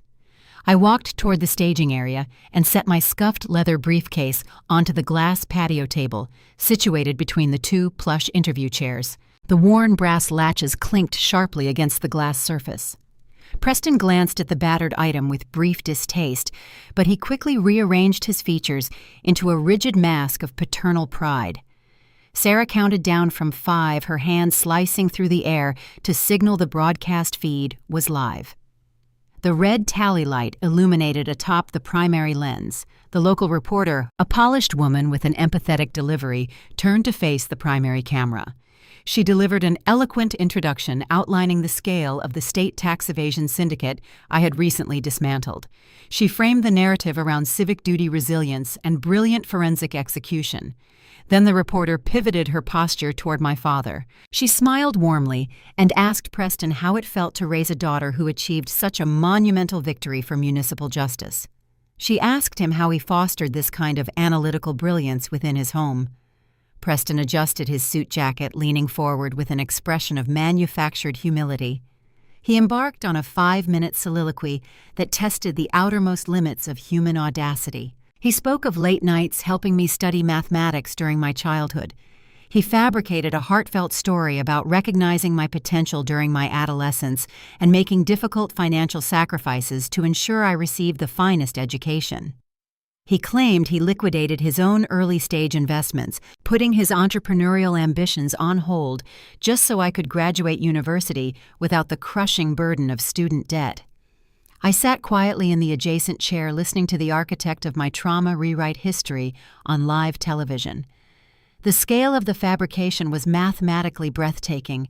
He took the exact crime he committed against me, stealing my tuition to fund a fraudulent athletic brand, and inverted the facts to cast himself as a self-sacrificing hero. The seated gallery absorbed every single syllable. Diane placed a hand over her heart, performing a subtle display of manufactured emotion for the investors sitting beside her. Gregory Stone nodded thoughtfully, taking another sip of his coffee, visually validating the illusion of the noble patriarch. Ethan puffed his chest out slightly, basking in the peripheral glow of the family mythology. Preston was utilizing my state-awarded triumph to paint a masterpiece of his own virtue. He was selling his creditors a story of a man who sacrificed his wealth for his children, explaining away any lingering rumors of his current financial distress as the noble scars of paternal devotion. While he spoke, my mind operated like a running ledger. I cross-referenced every spoken lie with the physical evidence resting inside my thrifted briefcase. When he mentioned liquidating his investments, I pictured the Nevada casino routing numbers. When he spoke of fostering my intellect, I visualized the forged notary seal on the commercial property deed. When he praised his son's rising athletic brand, I thought of the empty corporate tax returns proving the company was a phantom shell. Preston concluded his speech with a poignant pause. He turned to gaze at me with an expression of profound fabricated love. The patio remained silent, captivated by the emotional performance. The reporter placed a hand on her chest, clearly moved by the narrative. She took a slow breath and shifted her attention across the glass table. The primary camera pivoted smoothly on its fluid head tripod. The dark lens swung away from the architect of the illusion and locked directly onto my face. The reporter extended her hand, offering a leading transition. She asked me how it felt to hear my father describe the foundation he built for my success. She asked me to share this defining moment with the man who made it all possible. The atmospheric pressure on the terrace peaked. The wealthy investors leaned forward in their wrought iron chairs. Diane beamed with artificial pride. Ethan watched with bated breath, eager for the segment to conclude so he could return to his posturing. Preston offered a small, encouraging nod. He expected me to deliver the final validating lines of his script. He needed me to express my gratitude. He needed me to bow to his authority in front of the regional elite. I did not bow. I sat in the plush patio chair with the rigid, upright posture of a presiding judge. I placed both hands flat on the top of my thrifted leather briefcase. I looked past the reporter, ignoring the audience of affluent spectators, and fixed my gaze dead into the dark aperture of the camera lens. My facial muscles remained entirely neutral. I did not offer a polite smile. I did not nod in agreement. I inhaled a slow, measured breath of the crisp mountain air, and preparing to dismantle an empire. My father did not sacrifice a single dollar for my education, I stated. My voice did not tremble. It carried across the flagstone patio, cutting through the ambient noise of clinking crystal and rustling fescue grass. The pitch was level, stripped of any emotional variance. In fact, I continued, holding my gaze steady upon the dark aperture of the broadcast lens. I became a state financial investigator, specifically to track down the $80,000 he stole from my late mother. The seasoned local reporter blinked, her professional composure fracturing for a fraction of a second. She opened her mouth to ask a clarifying question, but no sound materialized. The camera operator behind the lens flinched his shoulder, knocking against the heavy fluid head tripod. Despite his shock, professional instinct prevailed. His finger did not press the kill switch. The red recording tally light remained illuminated, beaming the unedited feed directly to the control room. I lowered my gaze from the camera to the glass table in front of me. My hands rested upon the tarnished brass latches of my thrifted leather case. I pressed the twin release buttons. The sharp metallic snap echoed like a gunshot across the sudden, profound silence of the terrace. I did not raise my voice. I did not hurl accusations into the crisp morning air. I performed a live televised audit. I opened the lid and extracted the first pristine folder. I opened it and slid the printed bank ledgers across the glass surface toward the reporter. These are the certified routing histories for a tax-advantaged college savings account established 20 years ago, I explained, pointing to the highlighted columns. The principal balance was meant to reimburse the grueling graveyard shifts I worked to fund my university tuition. You will notice the balance was reduced to zero. The reporter leaned forward, her journalistic instincts overriding her initial shock. She studied the highlighted rows. The withdrawals occurred over a 36-month period. I narrated, my voice echoing through the clip-on microphone pinned to my lapel.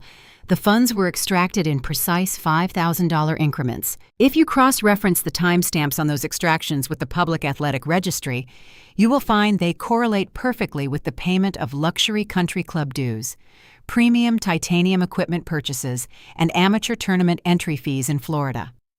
My father financed a recreational lifestyle using money legally promised to a grieving daughter. Preston stood 3 feet to my left. Preston stood. The benevolent patriarch costume began to disintegrate.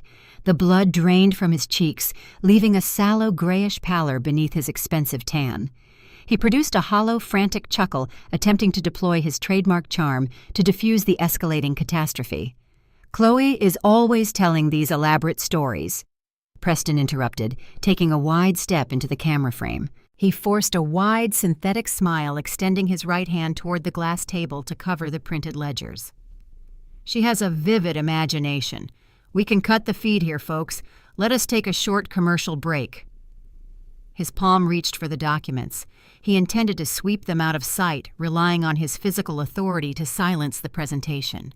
I did not shrink back into my chair. I raised my left arm and struck his wrist. The physical contact was sharp, precise, and unyielding. The sound of flesh striking flesh carried across the patio. Preston recoiled, clutching his arm, his synthetic smile replaced by an expression of genuine, unfiltered shock. I had enforced a physical boundary he had never encountered before. "Do not touch my evidence," I commanded. Never breaking my posture. "You do not control this narrative anymore." I reached into the leather case and produced the second thick manila folder. I withdrew a heavy stock paper bearing a formal municipal header. I held the document up, ensuring the high-definition lens could capture the precise typography and the notarized seal at the bottom of the page. "Theft was merely the prologue to his financial engineering," I stated, turning my face back to the reporter.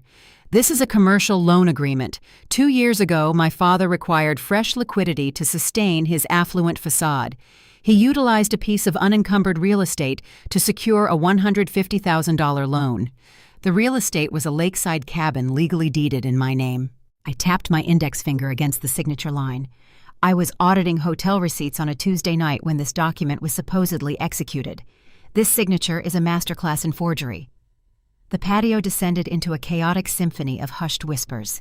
The wealthy investors seated in the front row exchanged alarmed glances. A commercial bank requires identity verification before dispersing 6 figures. I continued, my voice serving as the gavel striking the sound block. I turned my head, scanning the perimeter of the terrace until my eyes locked onto my stepmother. Diane stood frozen near the catered refreshment table. The crystal flute in her hand vibrated violently. "The verification was provided by Diane Morgan," I announced, projecting my voice toward her location. "A licensed notary public for the state of Vermont. She utilized her state commission to validate a forged signature, facilitating a felony to preserve her opulent standard of living. The champagne flute slipped through her trembling fingers. The crystal shattered against the flagstone patio, sending shards of glass and pulpy orange juice across the polished rock. Nobody stepped forward to assist her. The social quarantine was happening in real time. The conspiracy required one final pillar, I said, shifting my gaze away from the broken matriarch. I focused my attention on the front row of wrought iron chairs. I found the man holding the delicate porcelain coffee cup. Gregory Stone sat perfectly rigid. The paternal approving nod he offered me 10 minutes prior was gone. His eyes darted toward the exit, calculating the distance between his chair and the parking lot. A forged document still requires a willing underwriter, I explained, maintaining unbroken eye contact with the regional branch manager. A bank officer must approve the uncollateralized risk. That officer was Gregory Stone. He bypassed strict federal underwriting protocols to approve a fraudulent commercial note for his regular Saturday morning golf partner. The reaction from the gallery was instantaneous and visceral. The social currency Preston had spent decades accumulating evaporated into the mountain air. The affluent business leaders, the Chamber of Commerce members, and the regional investors did not simply whisper. They physically shifted their bodies. Chairs scraped harshly against the stone terrace as people leaned away from Preston, treating him like a biological contagion. Guilt by association is the greatest fear of the elite class.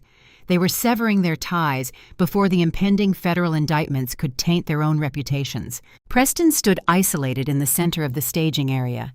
The bespoke navy suit suddenly appeared 2 sizes too large, hanging off a frame that seemed to shrink under the crushing weight of public exposure. He opened his mouth, but his silver tongue failed him.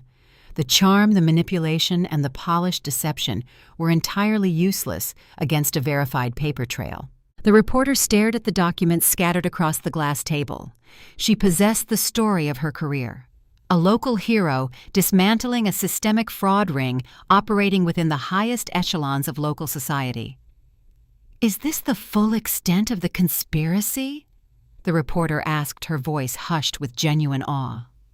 I looked at the scattered papers. The audience, the production crew, and the ruined patriarch assumed the execution was finished. They believed the forgery and the stolen college fund represented the bottom of the financial crater. They did not understand the true architecture of the crime. I reached into the dark interior of my thrifted briefcase one final time. My fingers brushed against the encrypted drive and the corresponding printed tax returns. The commercial loan was the mechanism of the theft, but the destination of the stolen capital remained a secret.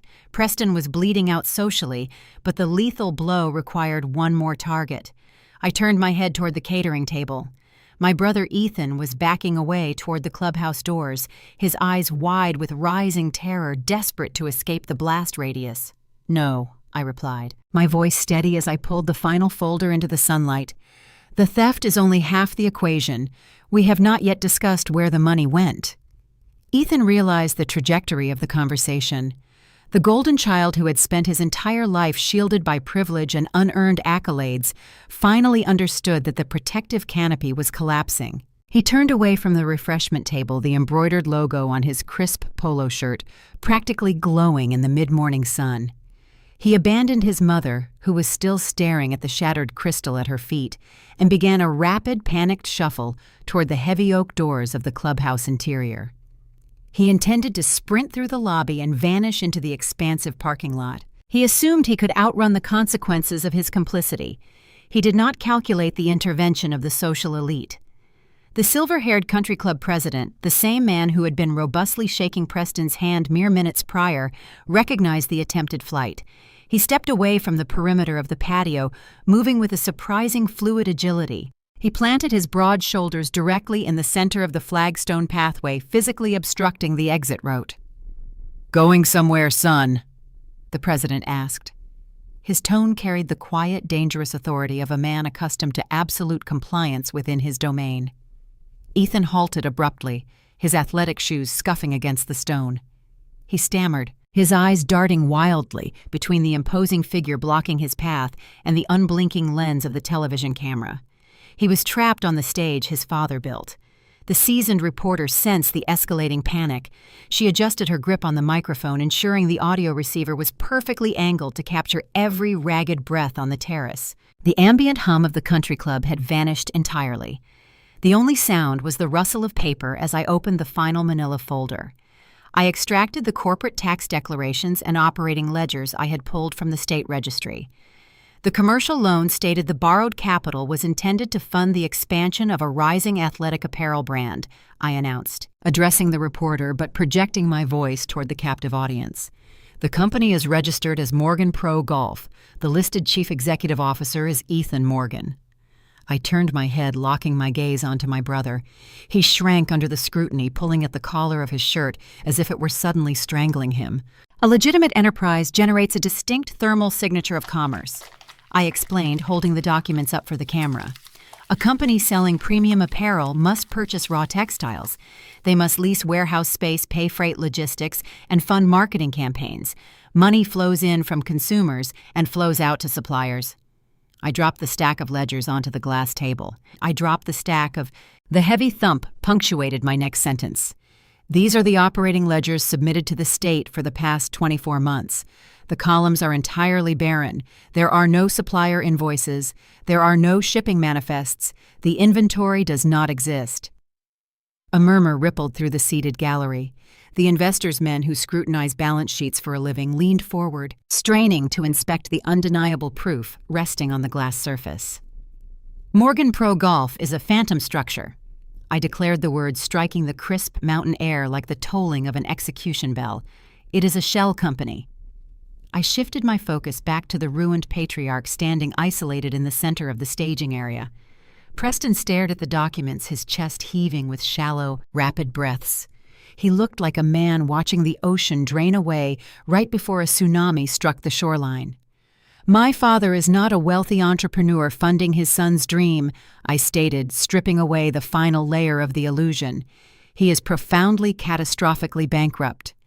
The word hung over the patio, bankrupt. In the ecosystem of the country club, insolvency was a terminal diagnosis. The social exile was immediate and permanent. He used his own son as a corporate shield. I continued, mercilessly exposing the architecture of the scheme. He inflated his son's ego, knowing Ethan lacked the intellectual capacity to ever inspect the actual accounting books. He forged my signature to secure the clean capital, funneled the money into the hollow LLC, and then immediately siphoned every single dollar out the back door. I pulled a single sheet of paper from the bottom of the folder. It contained the highlighted routing destinations. The money did not go to textile manufacturers, I said. The capital bled out in a series of chaotic wire transfers directed to domestic holding groups located in Nevada and New Jersey. These holding groups are registered to high-risk casinos and private debt collection agencies. My father used a fake athletic brand to launder $150,000 to cover his illicit gambling markers. Ethan stared at his father, his jaw slacking. The realization crashed through his pampered ignorance. The bespoke hats, the luxury sedans, the country club swagger, all of it was a prop.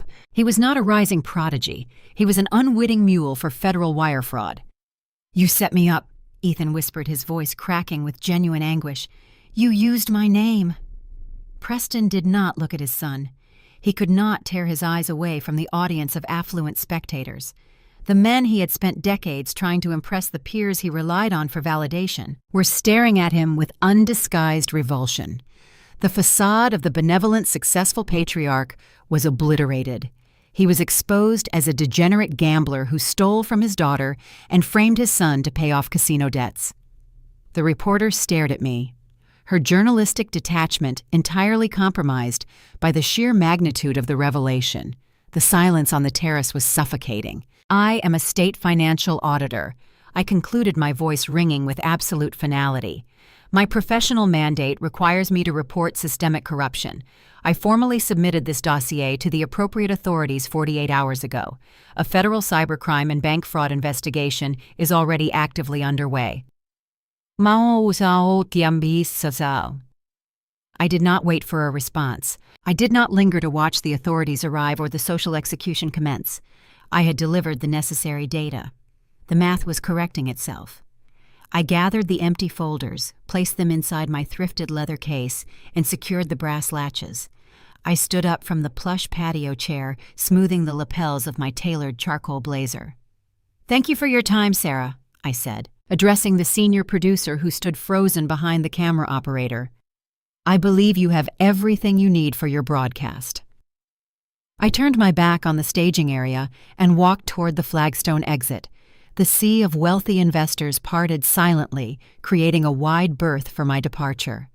They looked at me not with the condescension they usually reserve for the working class, but with profound, uncomfortable respect.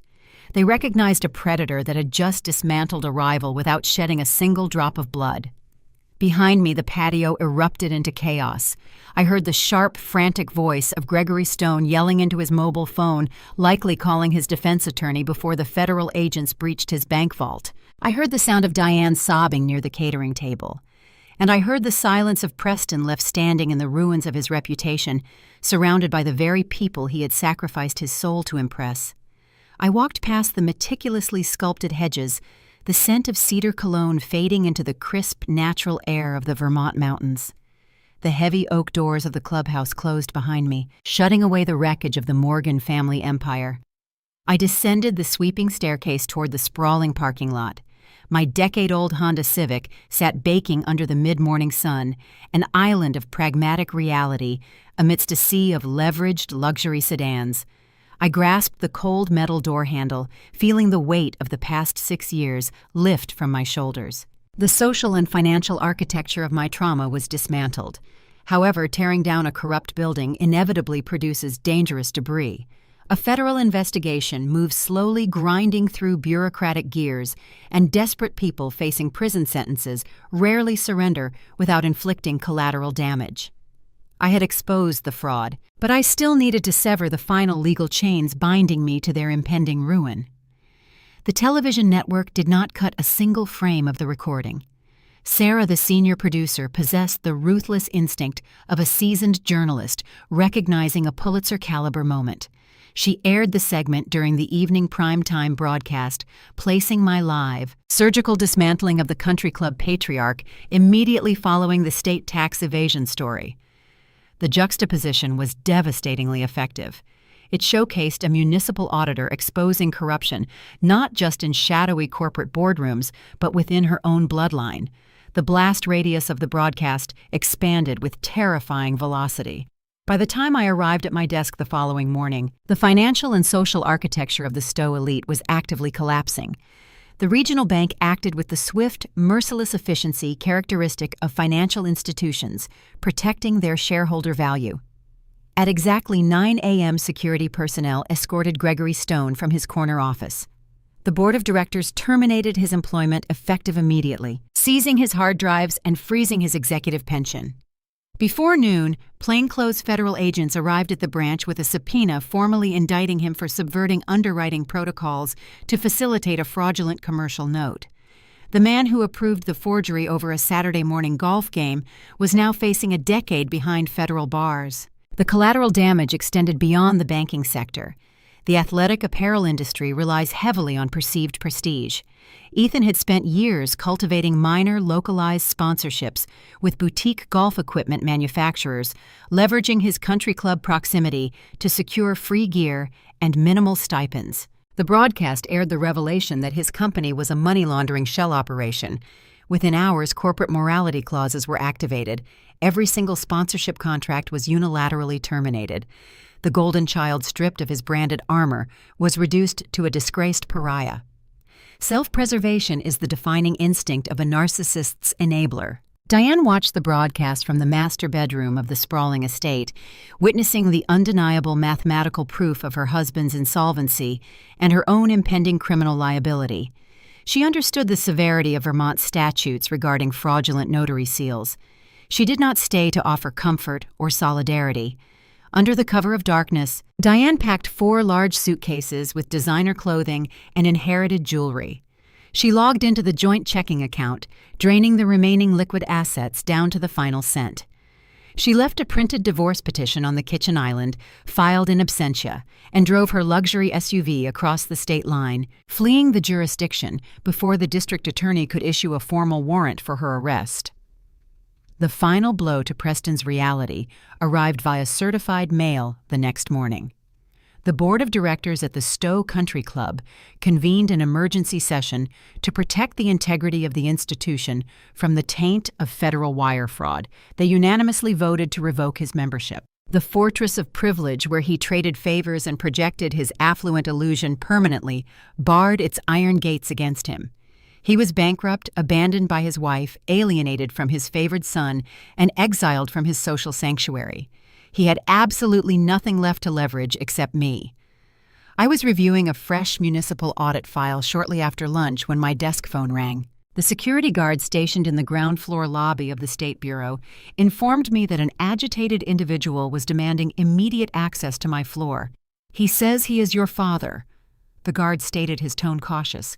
"He does not have an appointment, and he is causing a minor disturbance near the metal detectors." "Send him up," I instructed. I did not experience a surge of anxiety. I felt only the cold, clinical detachment of a professional closing out a finalized ledger. I walked out of my cubicle and stood in the center of the tiled corridor, waiting for the elevator doors to part. Preston stepped onto the floor. The transformation was startling. The bespoke navy suit he wore during the televised broadcast now looked rumpled and soiled as if he had slept in the garments. The meticulously styled silver hair hung loose and disheveled. The arrogant posture that defined his entire existence had completely collapsed, replaced by a slight, desperate stoop. He saw me standing in the corridor and rushed forward, his hands reaching out in a gesture of frantic supplication. "Chloe, please," he gasped, his voice ragged and breathless. The charm was gone, leaving only raw, unfiltered panic. "You have to call the news station. You have to tell them you were confused. Tell them it was a misunderstanding about the paperwork." I remained perfectly still, keeping a measured distance between us. "You want me to retract factual evidence?" I asked. "They froze the accounts," he pleaded, ignoring my question, his eyes wide and bloodshot. "Diane took the cash and left the state. The bank is moving to foreclose the house tomorrow. If the federal prosecutors move forward with the wire fraud charges based on your television statement, I am going to prison. I will die in prison, Chloe. You cannot do this to me." He was not apologizing for the theft. He was not expressing remorse for the forgery or the identity theft. He was entirely consumed by the consequences of getting caught. "You committed the crimes," I stated, my tone devoid of sympathy. "The consequences belong entirely to you." Preston realized logic and threats were useless. He pivoted to his final, most manipulative tactic. He attempted to weaponize grief. His eyes filled with sudden manufactured tears. He took a hesitant step closer, lowering his voice into a trembling whisper. "Your mother," he croaked, pressing a hand to his chest. "Your mother would be heartbroken to see you destroying our family like this. She loved this family. She wanted us to take care of each other. Please, Chloe, for her memory, do not let them lock me away in a cage." A lesser person might have crumbled under the weight of a dead parent's invoked memory, but forensic auditing requires a specific mindset. It demands triage.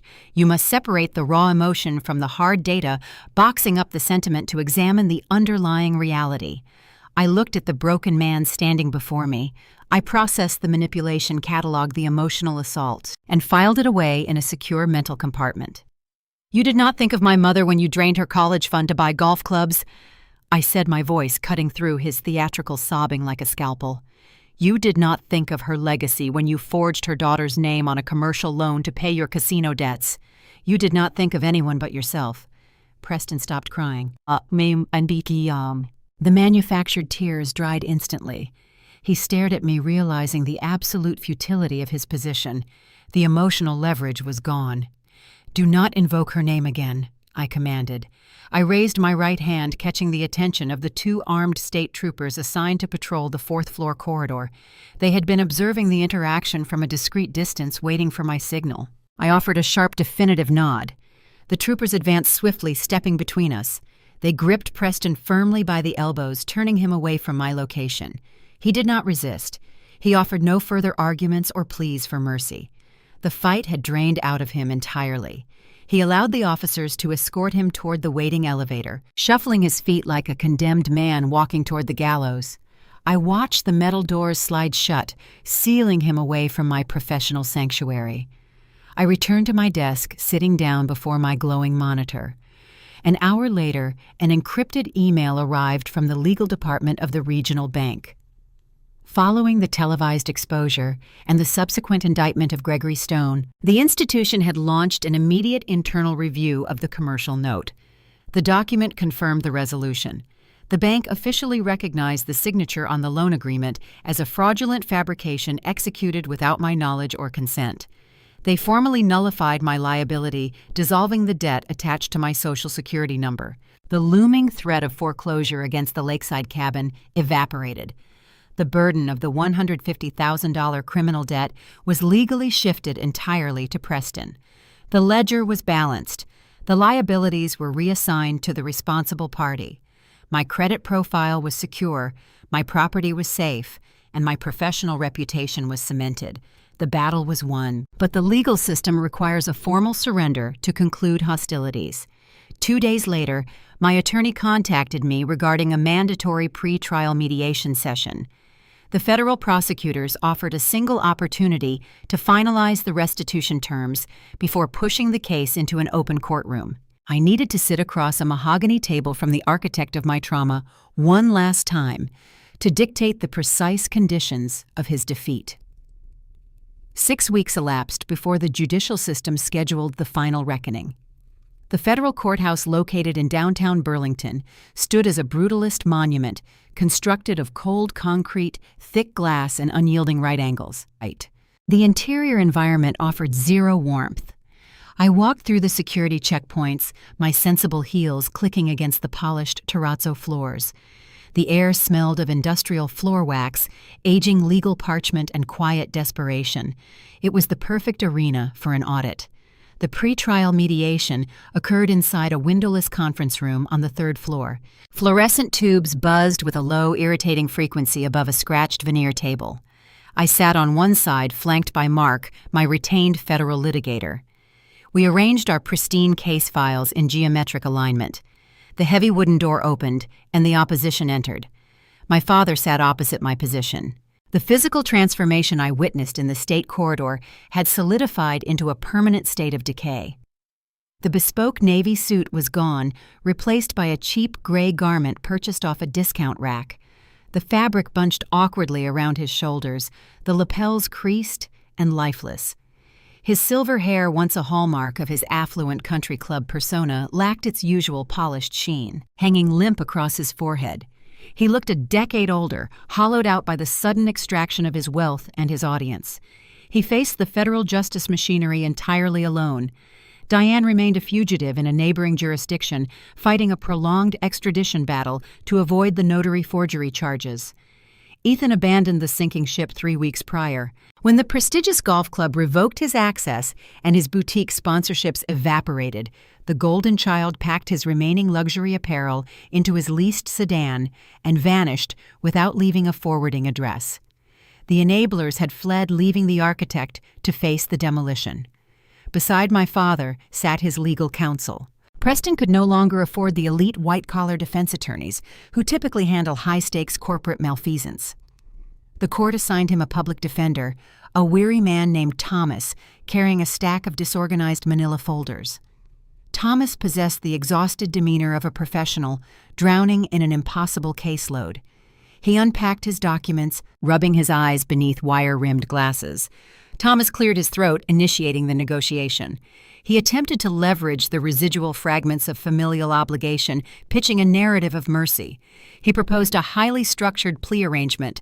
He suggested that Preston would plead guilty to a lesser charge of negligent financial misrepresentation. In exchange, my father would serve 3 years of supervised probation, provided I formally withdrew my demand for maximum financial restitution. Thomas argued his position utilizing pragmatic mathematics. He stated that extracting $80,000 from a bankrupt citizen was a futile endeavor. He painted Preston as an elderly man who simply made a poor investment decision, requesting leniency to spare the taxpayers the expense of a prolonged federal trial. I did not interrupt the lawyer. I let the silence stretch across the veneer table, allowing the absurdity of the proposal to settle into the sterile air. I looked at Preston. He kept his gaze fixed on his folded hands, studying his own knuckles, unable to meet my eyes. I rested my forearms on the edge of the table, leaning forward to close the physical distance between the opposing sides. I addressed the public defender, keeping my vocal delivery surgical and detached. "There will be no probation," I stated. "There will be no leniency regarding the stolen tuition funds. I require full restitution of the original principal plus standard accrued interest." Thomas sighed, shaking his head. "He has no liquid capital, Chloe. You cannot squeeze water from a stone." "You can crush the stone and sell the gravel," I countered, my tone unwavering. "The federal authorities have already seized his remaining physical assets, his luxury vehicles, his collection of imported watches, and his shares in the Stowe estate are currently sitting in government escrow. Those assets will be liquidated at auction to balance my ledger. He will leave this process with nothing." I shifted my focus to the next item on my list. "Furthermore, I require a legally binding document relinquishing any residual marital or familial claim to my lakeside property. He will sign a comprehensive quitclaim, ensuring the title remains permanently unblemished." I paused, letting the demand sink in before delivering the final condition. "Finally, I require a lifetime restraining order. The injunction will bar this man from ever contacting me via any medium approaching my residential property or entering my place of employment." Thomas rubbed the bridge of his nose, his posture slumping. He recognized a relentless adversary. He opened his mouth to formulate a counteroffer, preparing to haggle over the boundaries of the restraining order. But I raised my hand, palm facing outward, to halt his effort. "If he declines these precise terms," I explained, maintaining a level cadence, "we bypass this mediation entirely and proceed to an open federal trial. I am the primary witness for the prosecution. I possess the routing numbers, the forged commercial note, and the empty shell company tax declarations. I will testify under oath in a public forum." I looked directly at my father, forcing him to acknowledge my presence. "Federal wire fraud and identity theft carry mandatory sentencing guidelines," I told him. "If we go to trial, you will face a minimum of 10 years in a federal penitentiary. You will not survive a decade in that environment." Preston finally lifted his head. He looked across the table, studying my face as if viewing a stranger. For his entire life, he categorized me as a quiet, compliant scapegoat. He assumed my silence was a symptom of inherent weakness. He believed he could utilize my resources, steal my inheritance, and discard my future without facing a single repercussion. Sitting in the harsh fluorescent light of the courthouse, he finally understood the gravity of his miscalculation. He had not raised a victim. He had forged a predator, sharpening my instincts against the whetstone of his own cruelty. Stripped of his high society audience, devoid of his luxury armor, and abandoned by the family members he favored, he possessed zero leverage. He was a hollow shell, much like the fake athletic brand he utilized to ruin his own life. Preston reached for the black ballpoint pen resting near his elbow. His hand trembled, the ink cartridge rattling faintly against the plastic casing. He did not offer an apology. He did not attempt a final, desperate manipulation. He pulled the thick stack of surrender documents toward his chest and signed his name on the dotted lines. The scratching sound of the ink on paper finalized the transaction. The defeat was comprehensive. I stood up, retrieved my thrifted leather briefcase, and nodded politely to the public defender. I turned my back on my father and walked out of the mediation room. I navigated the long, echoing corridors of the courthouse and pushed through the heavy revolving doors into the bustling city streets. The Vermont sunlight felt distinct, untainted by the shadow of impending ruin. The crushing weight I had carried for 6 years, the burden of funding a toxic ecosystem, evaporated into the crisp autumn breeze. The legal war was officially concluded. My perimeter was secure, my stolen funds were guaranteed for recovery, and the architect of my trauma was permanently exiled from my existence. However, severing the roots of a parasitic bloodline rarely prevents the remaining spores from attempting to find a new host. The patriarch was legally neutralized, but the collateral damage he raised still roamed the state. I believed my sanctuary was impenetrable until a familiar, desperate figure appeared at the edge of my property, demanding a final reckoning. 1 month transitioned the Vermont landscape from the crisp bite of autumn into the deep, quiet chill of early winter. I stood on the wraparound porch of my lakeside cabin, holding a bristle brush dripping with slate gray sealant. The rhythmic motion of applying the stain felt therapeutic. I was sealing the wood against the impending snow, fortifying my sanctuary against the elements. The air smelled of wet pine needles, cold, fresh water, and mineral spirits. The silence surrounding the property was profound, unbroken by country club gossip, fraudulent legal threats, or the demanding voices of entitled relatives. The tranquility shattered when the sound of a failing combustion engine echoed through the dense tree line. A vehicle turned off the main asphalt route and crunched onto my private gravel driveway. I paused my brushstrokes, watching a rusted late-model sedan limp toward the cabin. The front bumper hung unevenly secured by a strip of silver duct tape. The exhaust pipe sputtered, releasing a cloud of dark gray smoke into the pristine mountain air. It was a stark departure from the pristine European sports cars my family previously leased to project their affluent illusion. The driver's side door creaked open, groaning on unlubricated hinges. Ethan stepped onto the gravel. The golden child was entirely stripped of his gilded armor. He wore a faded, hooded sweatshirt and frayed denim trousers. The custom-tailored golf apparel, the expensive cedar cologne, and the arrogant country club swagger had evaporated. His shoulders slumped under the weight of genuine, unshielded reality. I noticed the absence of his prized titanium golf clubs in the back seat. He had undoubtedly pawned them to purchase fuel or secure a temporary motel room after his localized sponsorships terminated and his father faced federal sentencing. He walked toward the wooden steps of my porch, his posture radiating a calculated, pitiful vulnerability. He stopped at the bottom stair, looking up at me. "Chloe," he began, his voice thin and trembling, "I have nowhere else to go." The bank locked the estate doors. The federal agent seized the remaining vehicles. Dad is gone, waiting for his transfer to the penitentiary.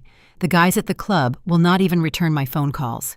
I slept in this car for the past 3 nights. I dipped my brush into the paint tray, carefully wiping the excess liquid against the plastic rim. I did not invite him to ascend the steps.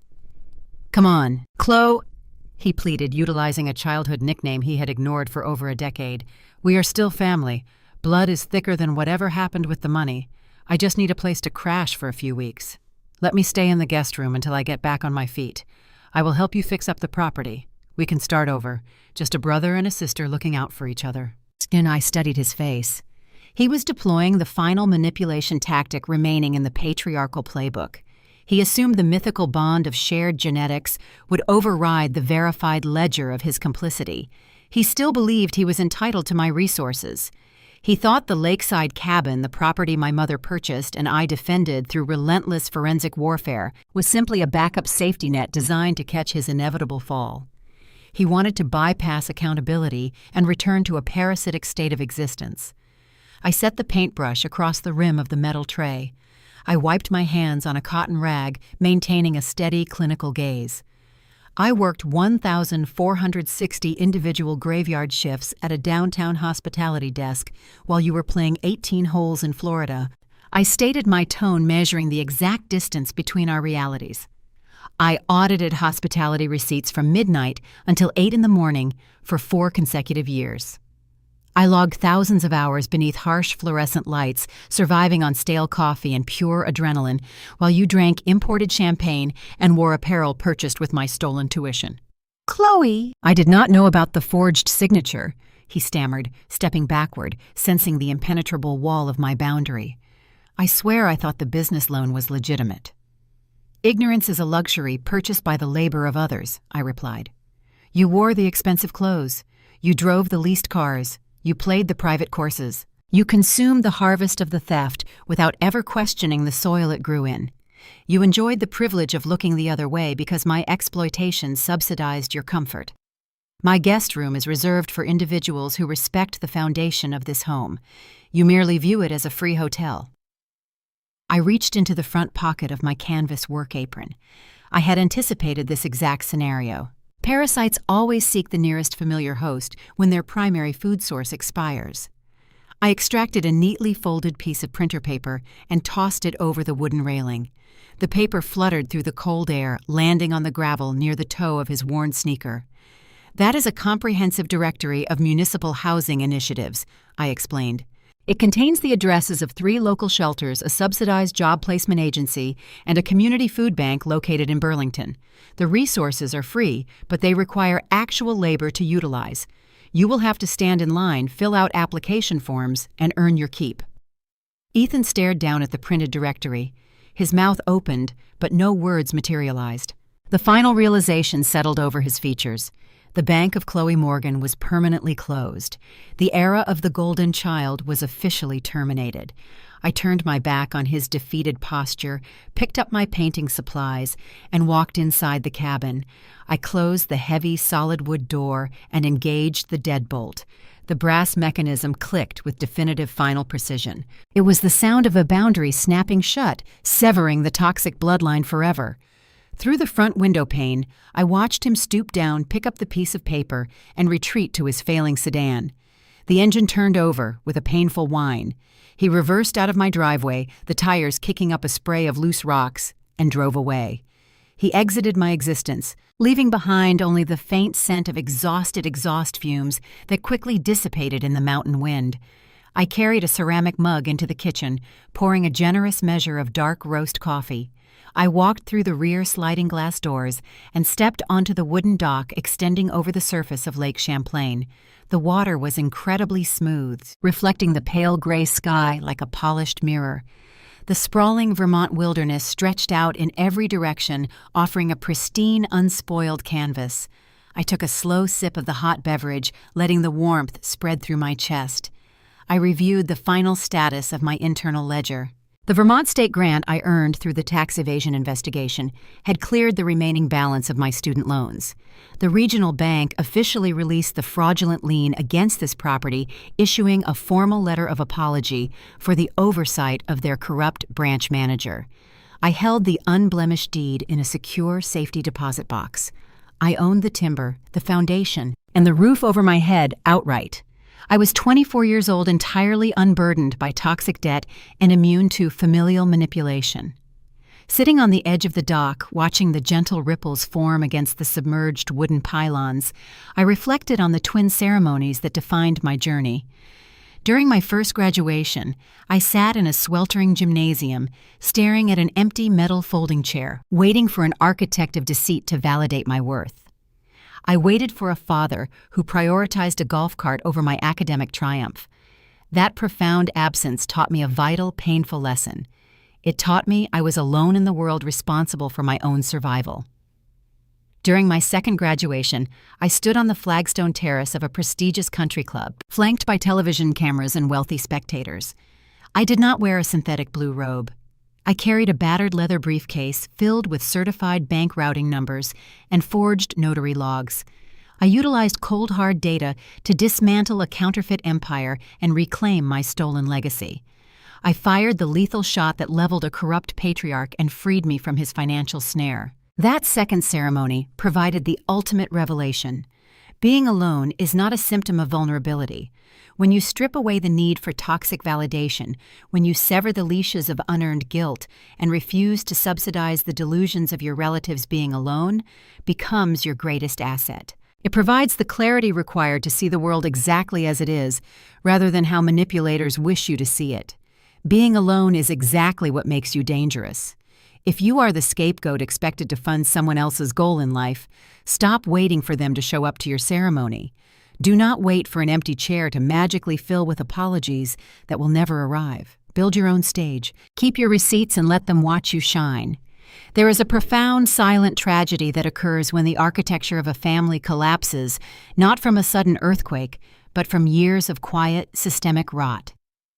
We grow up saturated in the mythology of the American dream, a narrative that tells us the home is a sanctuary, the parents are the unwavering protectors, and the children are the legacy we leave behind to inherit a better, brighter future. But what happens when the protectors become the predators? What happens when the legacy is not a foundation of integrity, but a ledger of stolen futures and forged loyalties? The story of Chloe Morgan is not merely a tale of forensic accounting and dramatic retribution. Beneath the surface of bank fraud, country club betrayals, and televised audits lies a much deeper, more universal commentary on the profound responsibilities of parenthood. It forces us to examine the very core of how we raise our children, the values we instill in them, and the devastating consequences of sacrificing emotional honesty on the altar of societal appearance. Consider the metaphor of the empty metal folding chair at a college graduation. In traditional American family structures, presence is the most fundamental currency of love. Showing up is the baseline requirement of parental duty. When a father chooses the manicured greens of a Florida golf course over the commencement ceremony of his daughter, he is communicating the value system that reverberates for a lifetime.